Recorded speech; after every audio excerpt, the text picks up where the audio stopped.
Guys, তো আজকে আমরা কোথায় যাচ্ছি জানো তো? আমরা শপিং মল। তো এখন আমি শপিং মলের জন্য বেরিয়ে গেছি। কিছুক্ষণ পর আমাদের গাড়ির তেল শেষ হয়ে যায়।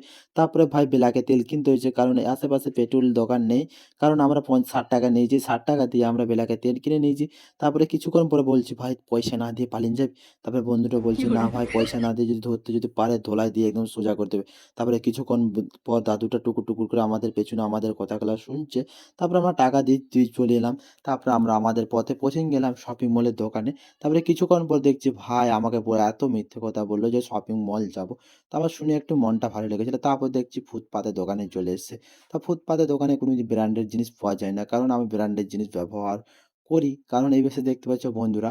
তারপরে কিছুক্ষণ পর আমরা একটা প্যান্ট চয়েস করেছিলাম, তো প্যান্টটার দাম অনেক বলেছে। তো এই কারণে আমি নিইনি, কারণ এত টাকা আমার কাছে নেই। তারপরে কিছুক্ষণ পর বন্ধুটা একটা গেঞ্জি পছন্দ করেছে। পছন্দ করার পর ভাই যে রেটটা যা বলেছে ভাই শুনে অবাক হয়ে গেছি।